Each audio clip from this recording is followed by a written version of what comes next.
구약성경 1266면에 있는 호세아 11장 12절에서부터 12장 6절까지의 말씀, 이 말씀을 제가 봉독하겠습니다. 에브라임은 거짓으로, 이스라엘 족속은 속임수로 나를 에워쌌고, 유다는 하나님 곧 신실하시고 거룩하신 자에게 대하여 정함이 없도다. 에브라임은 바람을 먹으며 동풍을 따라가서 종일토록 거짓과 포악을 더하여 아스로와 계약을 맺고 기름을 애굽에 보내도다. 여호와께서 유다와 논쟁하시고 야곱을 그 행실대로 벌하시며 그의 행위대로 그에게 보응하시리라. 야곱은 모태에서 그의 형의 뒷발꿈치를 잡았고 또 힘으로는 하나님과 겨루되 천사와 겨루어 이기고 울며 그에게 간구하였으며 하나님은 베델에서 그를 만나셨고 거기에서 우리에게 말씀하셨나니 여호와는 만군의 하나님이시라. 여호와는 그를 기억하게 하는 이름이니라. 그런즉 너의 하나님께로 돌아와서 인애와 정의를 지키며 항상 너의 하나님을 바랄지니라. 아멘.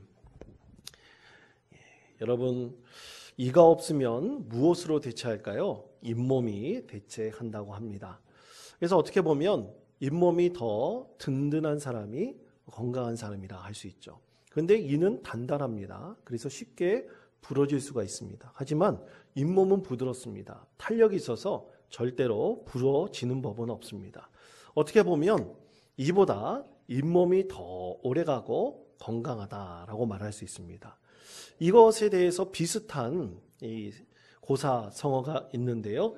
그것은 치망설존 또 치패설존이라고 하는 고사성어입니다. 그 뜻이 이가 빠져도 혀는 남아있다라는 뜻인데요. 부드러움이 단단함을 이긴다라는 뜻입니다. 이 말은 기원전 6세기경에 제자 백가 중에 한 사람인 이 노자가 한 이야기입니다. 노자는 평소에 존경하며 사랑했던 스승이 병상에 누워서 병을 앓고 있다는 얘기를 듣고 스승 상종을 찾아갑니다. 그리고 상종에게 선생님, 이렇게 병상에 누워 있어서 아마 떠날 날이 얼마 남지 않으신 것 같은데 마지막으로 제자에게 주실 교훈의 말씀이 있습니까? 정중하게 스승을 병문안하면서 이렇게 물어보았습니다. 그랬더니 스승이 이 제자 노자에게 세 가지를 얘기했습니다. 첫째는 고향을 지나갈 때 반드시 수레에서 내려라 라고 했습니다. 그 얘기는 자신의 마음속에 있는 고향을 잊지 말고 살라는 얘기예요. 그러니까 자기가 처음에 품었던 마음을 늘 잊지 말고 그렇게 고향에 있는 것처럼 평안한 마음을 잊지 말라는 얘기입니다. 둘째로 높은 나무 아래 지나갈 때는 반드시 종정걸음으로 걸어라 라고 했습니다. 노자는 그의 스승 상종의 얘기를 듣고 선생님께서 내가 어른들을 잘 공경하고 겸손하게 살아라 라고 말씀하시는구나 라는 그 참뜻을 깨닫게 되었습니다. 마지막으로 이 스승이 제자에게 물었습니다. 내 혀가 아직 있느냐? 그러면서 자기의 입을 벌려 보여주신 거예요. 그래서 이 제자 노자는 예, 있습니다 스승님. 또 스승이 얘기합니다. 그러면 내 이가 있느냐? 노자가 대답했습니다. 스승님 이가 하나도 없습니다. 그렇게 얘기했습니다. 그러면 왜 이는 다 없고 혀는 남아있는지 아느냐? 그랬더니 노자가 하는 얘기가 혀는 이보다 부드럽기 때문입니다. 이가 빠지고 없는 것은 그것이 강하기 때문입니다. 라고 얘기를 했다고 합니다. 그랬더니 이 병상에 누워있던 스승 상종이 네가 이제 모든 것을 다 깨달은 지혜가 있구나. 이제 하산하여라. 이런 식으로 얘기를 했다고 합니다.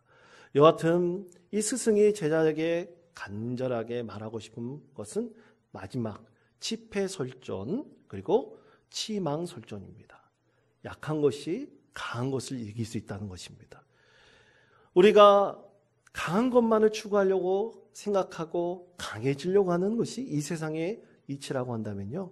여러분, 약하고 어떻게 보면 부드럽고 탄력적이고 또 모든 것을 수용할 수 있을 만큼의 그런 너그러운 마음을 갖고 있는 사람이 모든 것을 다 받아들일 수 있고요. 또 그런 사람이 더 강해지는 법입니다. 그래서 오히려 약한 것이 강한 것을 이길 수가 있는 것입니다. 여러분, 과연 약한 것이 강한 것을 이 세상 가운데서 이길 수 있을까요? 여러분, 오늘 하나님께서 주신 말씀을 통해서 약한 자를 통해 강하게 하시는 하나님, 약한 것이 강한 것을 이기게 가시는 우리 하나님의 은혜의 말씀을 경험하시는 우리 믿음의 성도 되시기를 간절히 축원드립니다.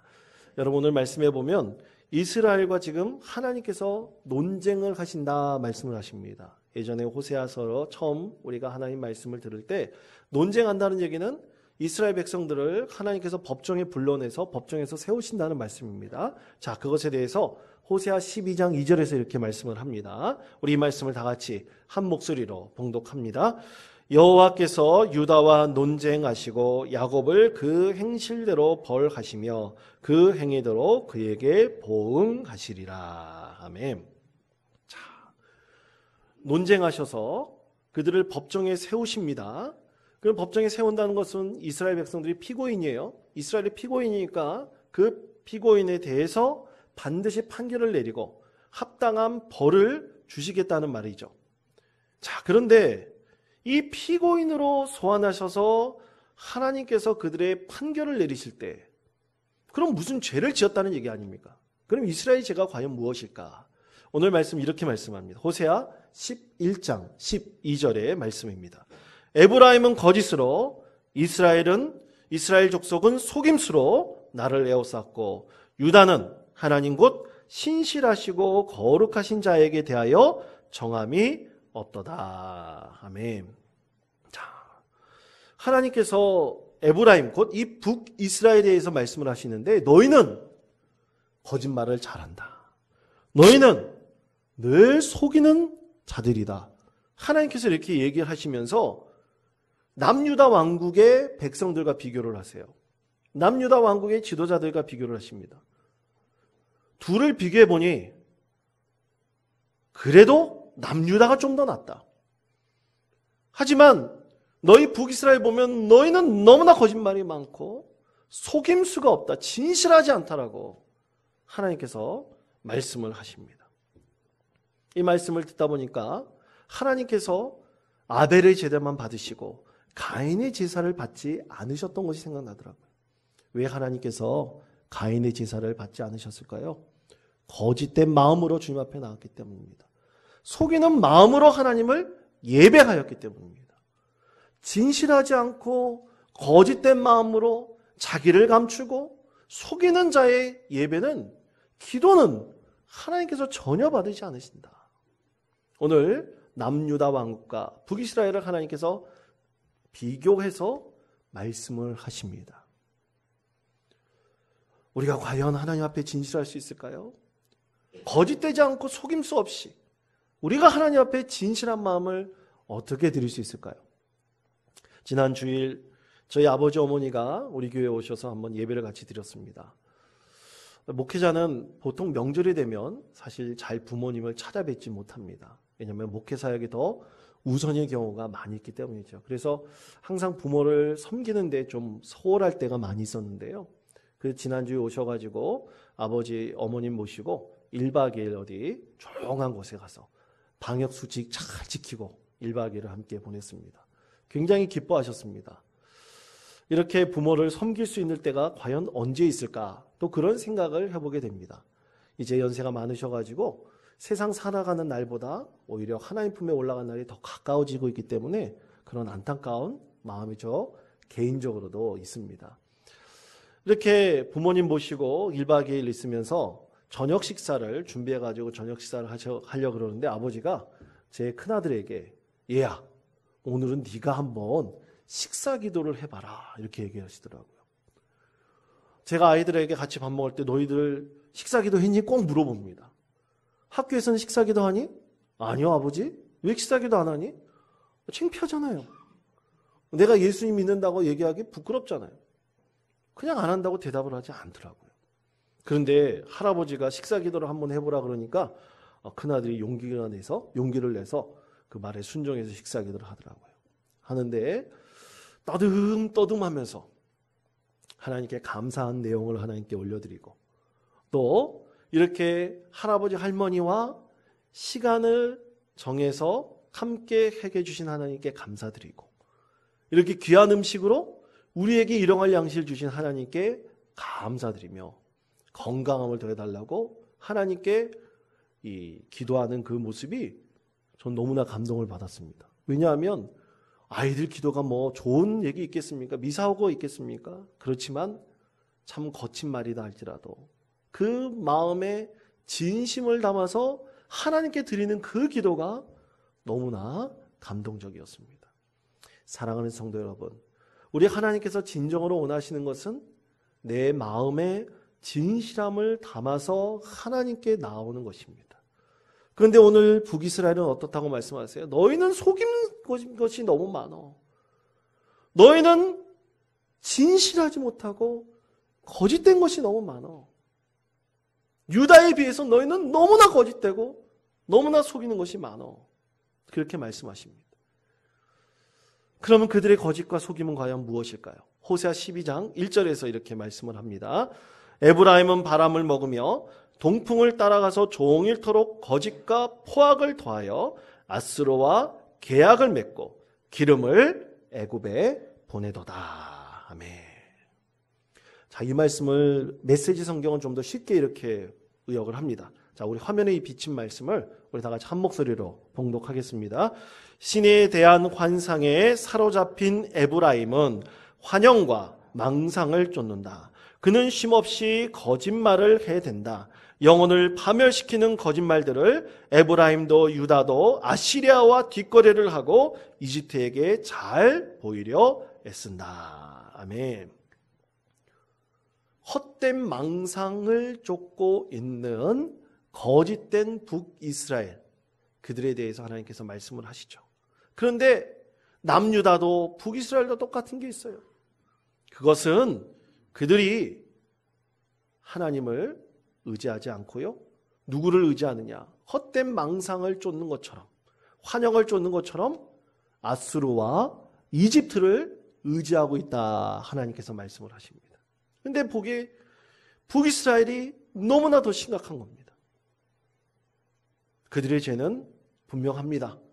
하나님을 의지해야 되는데 오히려 눈에 보이는 아수르와 이집트를 더 의지하고 있는 것입니다. 자, 그렇다면 여러분, 아수르를 의지하고 있을 때, 이집트를 의지하고 있을 때 과연 이스라엘이 강건해질 수 있을까요?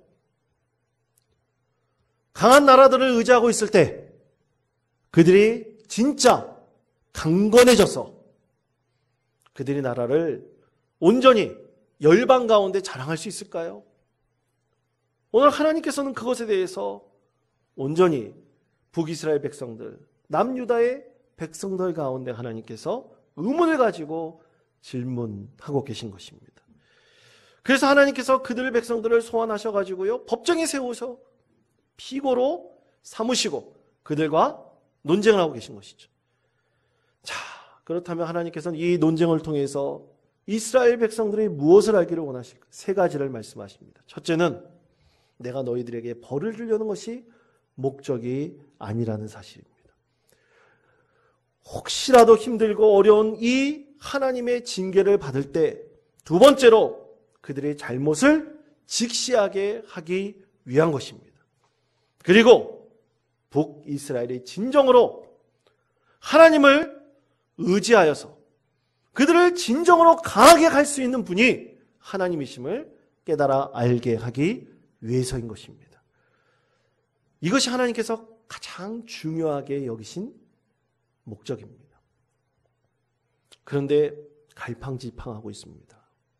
북이스라엘 백성들이 아수르를 의지하였다가 이집트를 의지하였다가 갈팡질팡하고 있습니다. 왜 북이스라엘 백성들이 한편에서는 아수르를 의지하는 간을 보다가, 왜 한편으로는 이집트를 의지하고 간을 보다가 이렇게 갈팡질팡하고 있을까요? 그들이 자신이 없기 때문입니다. 자존감을 상실해버렸기 때문입니다.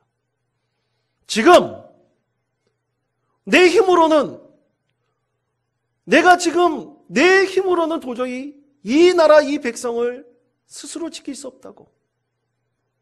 그들이 자존감을 상실해버렸기 때문입니다. 그래서 이 나라가 더 세면 이 나라에 붙고 저 나라가 더 강건하면 저 나라에 붙고 있는 것입니다. 과연 이렇게 갈팡질팡할 때 그 나라를 누가 지켜줄까요? 과연 그 나라를 지켜줄 수 있는 강건한 나라가 있을까요? 여러분, 국제 정세 사이에서 통용되는 불문율이 있습니다. 그것은 영원한 적도 없고 영원한 친구도 없다는 말입니다. 오직 자국의 이익만이 그 가운데 있을 뿐입니다. 보면 아수르가 좀 더 강건해지는 것 같아요. 더 아수르로 마음이 쏠립니다. 아수르를 마음에 두니 아수르의 신들에게 유혹을 받고요. 또 보니 애굽이 좀 더 강건한 것 같아요. 애굽에게 쏠리니까 애굽의 신들에게 마음이 빼앗겨 버립니다. 이제는 그들에게 있는 영적 자존감도 북이스라엘이 상실해버렸어요. 영적 자존감을 잃어버린 북이스라엘. 과연 그들이 이 연약한 그들의 심령을 강건하게 할 수 있는 방법이 과연 무엇일까요? 여러분, 얼마 전 10월 3일 국군의 날 73주년 국군의 날 행사가 우리 나라에 있었습니다. 혹시 보신 분 계십니까? 이번에는 이 국군의 날 행사가 예전 같았으면 어떤 군인들 다 모아놓고 퍼레이드를 벌치면서 열병식을 하는 그런 행사를 할 텐데, 이번에는 아주 특별한 행사를 진행을 했습니다. 여러분, 사진을 한번 보여주실까요? 사진을 한번 보시면 여러분, 하늘에 지금 헬리콥터와 비행기가 날아다니고 있습니다. 비행 편대와 헬리콥터 편대가 이제 날아가고 있고요. 큰 배가 있죠. 그리고 그 앞에는 상륙 장갑차들입니다. 해병대 상륙 장갑차들이 지금 해안을 향해서 질주하고 있는 장면입니다. 두 번째 사진을 보시면요, 이 상륙한 해병대원들이 장갑차에서 내려가지고 인천 상륙작전 하듯이 해안을 점령하고 있는 그런 장면입니다. 세 번째 장면을 보시면요, 저 앞에 보이는 잠수함이 우리나라에서 3,000톤급으로 만든 안창호함이라고 하는 잠수함입니다. 그리고 뒤에 보이는 것이 우리나라에서 가장 큰 1만 5천 톤급의 마라도함이라는 대형 수송함입니다. 지금 대형 수송함에 국내외 내빈들이 모여가지고 거기서 행사를 진행하고 있어요. 그리고 그쪽에서 보이는 편, 이 안창호함 그쪽에서 보이는 편, 지금은 우리가 보이지 않지만 이 안창호함에 큰 태극기가 달려 있습니다. 그래서 그것을 보면서 이제 의식을 진행하고 있는 그런 장면입니다. 이번 국군날 행사가 열렸던 곳은 영일만이라고 하는 곳입니다. 이 화면 이제 바꿔주시기 바랍니다. 영일만이라는 곳에서 해병대를 중심으로 우리나라 처음으로 육해 공군이 해상 상륙작전을 벌였습니다. 그 장면이 정말로 놀라웠습니다.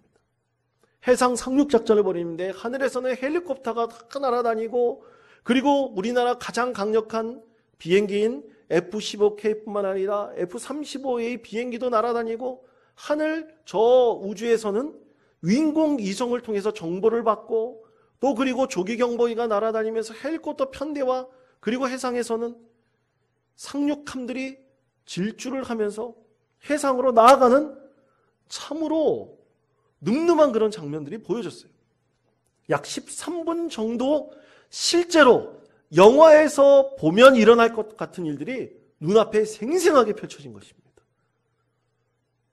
세계 6위의 군사력을 자랑하고 있는 대한민국 국군의 모습을 아주 자랑스럽게 보여주었습니다. 제가 그 장면을 보면서 너무나 감동을 받았어요. 마라도함에서 그것을 지켜보고 있던 내외, 국내 내외의 여러 귀빈들이 그것을 봤을 때 얼마나 감동적이었을까요? 그 생생한 그 장면이 눈앞에서 펼쳐지고 있는데 아마 대한민국의 자랑스러운 국군들을 보면서 큰 감명을 받았을 것입니다. 여러분, 우리나라를 지켜주는 것은 다른 나라가 아닙니다. 우리 스스로 강해지고 우리 스스로 더 강력해져서 이 나라의 민족을 지켜나갈 수 있는 것입니다. 그런데 북이스라엘은 스스로 자존감을 상실해버렸습니다. 하나님을 믿는 영적 자존감도 상실해버렸습니다. 그런데 여러분, 이 자존감을 회복할 수 있는 길은 무엇입니까? 그것은 오직 하나님을 의지하는 것입니다. 여러분에게도 영적 자존감이 있습니다. 우리가 하나님을 의지하면 의지할수록 우리 영적 자존감은 날로 성장하고 날로 성숙해집니다. 이 세상에서 하나님을 의지할 때 내가 불가능해 보이는 것이 가능하다는 믿음의 확신을 얻고 또 하나님을 의지할 때 주시는 불확실성이 확실한 믿음으로 내 영적 자존감을 회복시켜 주시는 하나님의 은혜를 우리가 얻게 됩니다. 사랑하는 성도 여러분, 과연 그렇다면 우리는 어떤가요? 우리의 영적 자존감은 과연 하나님을 의지하면서 우리는 전적으로 회복되고 있습니까? 우리는 어떻게 하나님을 의지하면서 주시는 그 은혜를 경험하고 있습니까? 오늘 하나님께서는 북이스라엘을 향해서 이렇게 말씀하십니다. 야곱처럼 하나님을 붙들라고 하나님께서는 말씀을 하십니다. 자, 호세아 12장 3절에서부터 5절까지 말씀입니다. 이 말씀을 다 같이 한 목소리로 합독하겠습니다. 야곱은 모태에서 그의 형의 발 뒤꿈치를 잡았고 또 힘으로는 하나님과 겨루되 천사와 겨루어 이기고 울며 그에게 간구하였으며 하나님은 베델에서 그를 만나셨고 거기에서 우리에게 말씀하셨나니 여호와는 만군의 하나님이시라 여호와는 그를 기억하게 하는 이름이니라. 아멘. 하나님께서 북이스라엘에게 그대의 잃어버린 자존감 그리고 하나님을 믿는 잃어버린 영적 자존감을 회복하는 그 길, 야곱처럼 하나님을 붙들라고 말씀을 하십니다. 천사와 씨름하고 난 이후 붙들었던 그 야곱처럼 하나님을 붙들라고 말씀을 하십니다. 여러분, 야곱은 태어날 때부터 발 뒤꿈치를 잡고 태어난 사람이 됐습니다. 발 뒤꿈치를 잡았다는 것은요, 속이는 자라는 뜻이에요. 발 뒤꿈치는 속이다라는 뜻을 갖고 있어요. 그는 태어날 때부터의 운명이 속이는 자였습니다. 거짓말하는 자였습니다. 영적 자존감을 잃어버린 사람이었습니다. 자라날 때 부모와 그 사랑 가운데서도 부모의 배려 가운데 있어서도 그는 영적 자존감을 회복하지 못했습니다. 상실한 채 살았습니다. 그런데 그에게 지금 결정적인 기회가 왔습니다. 하나님께서 천사를 보내셔서 천사와 씨름하고 그리고 천사와 겨루도록 하셨습니다. 끝까지 천사를 붙들고 겨루어 이긴 야곱에게 오늘 하나님께서 말씀하신 것은 그것입니다. 울며 하나님께 간구하였다고 했어요.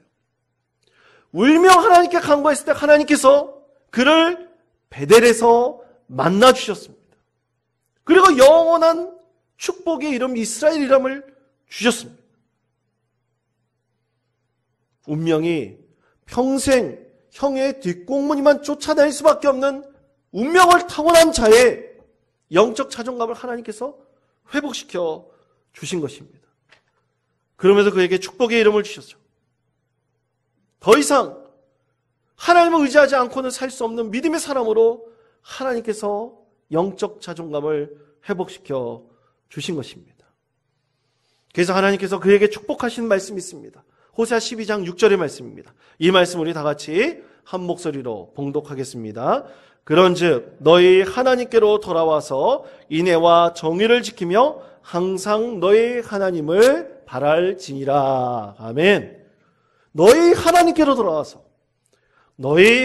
돌아와서 항상 너희 하나님을 바랄지니라.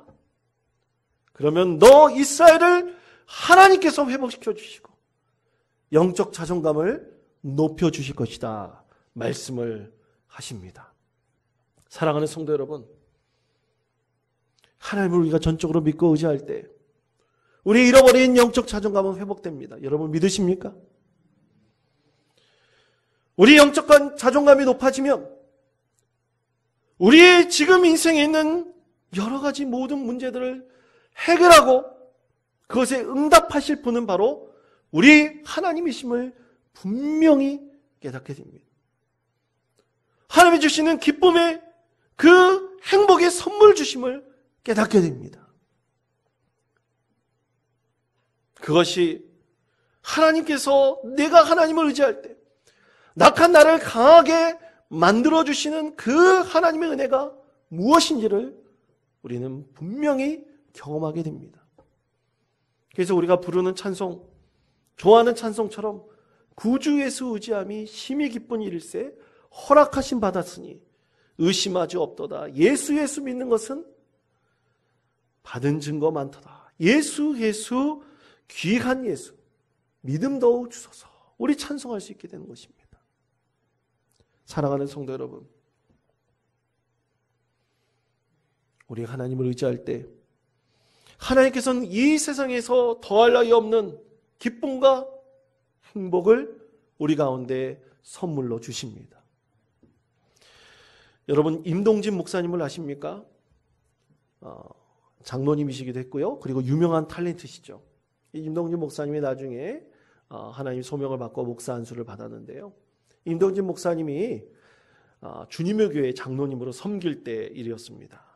이 장로님은 이 목사님은 자신이 가장 사랑하는 그리고 최고의 인생작이라고 여기는 작품이 모세라는 뮤지컬이라는데 그렇게 고백하는데 그는 한 점의 의심도 없이 스승 없이 그렇게 많은 사람들에게 얘기를 합니다. 그거는 분명한 이유가 있어요. 임동진 장로님이 모세라는 뮤지컬을 하기로 약속을 하고 이제 진행을 하고 있는데 해외에 드라마 촬영이 있었습니다. 드라마 촬영차 해외를 갔는데 그만 사고로 자기 무릎 그 복숭아뼈가 완전히 으스러지는 사고를 당했어요. 국내에 돌아가서 치료를 받으려고 했더니만 이 수술하지 않고서는 회복이 불가능하다고 의사가 판명을 했습니다. 그런데 모세라는 뮤지컬 자기가 주인공으로 모세가 돼서 하는데 약속을 했잖아요. 그러면 뮤지컬이 못하는 겁니다. 공연을 못하는 거예요. 할 수 없이 하나님께 기도하면서 하나님 사회 공연의 작품이 있는데 이 사회 공연 꼭 마칠 수 있게 해주십시오. 그리고 깁스를 하고 연극 무대에 섰습니다. 사람들이 깁스를 하고 이 모세의 연기라는 임동진 장로의 모습을 보았어요.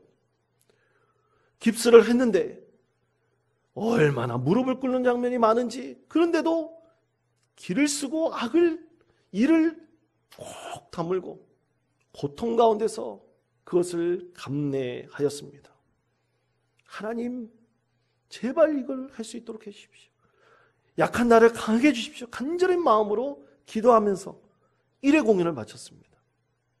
1회 공연을 마쳤더니 이 대기실에 5, 6명의 목사님들이 오셔가지고 어떻게 그렇게 깁스를 하면서 그렇게 사고를 당하면서 그렇게 연기를 하느냐고 빨리 치유되기를 기도하겠다 그러면서 목사님들 그 자리에서 깁스에 손을 대고 안수 기도를 해주셨습니다. 그리고 그 다음에 2회 공연, 3회 공연, 4회 공연을 하면서 이 모세가 마지막 비스가산에 올라가지고 하나님을 만나고 하나님께서 너는 저 가나안 땅에 들어가지 못할 것이다 라고 말씀을 하실 때 마지막에 아주 피날레에 있는 그 장면이 있어요. 그 대사가 이런 것입니다. 하나님, 비록 다른 사람은 다 나를 잊는다 할지라도 하나님 한 분만 나를 기억하여 주옵소서.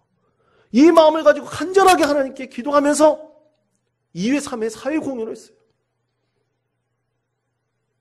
드디어 공연이 마쳐졌습니다. 간절한 마음으로 기도하며 하나님께서 나만을 기억해달라고 내가 연기를 못하고 뭐하더라도 하나님만이 받아달라고 간절한 마음으로 기도하면서 연극을 마치고요. 그리고 병원으로 달려갔습니다. 진통주사를 맞고 또 엑스레이를 찍었어요. 이제 수술을 해야 되지 않습니까? 병상에 누워있는데요. 담당 주치 원장이 달려왔습니다. 그러면서 공연하기 전에 찍었던 엑스레이 사진하고 공연한 이후의 엑스레이 사진을 다 비교해서 보여주시면서 장로님 뼈가 모두 붙었어요 라고 그러는 것입니다.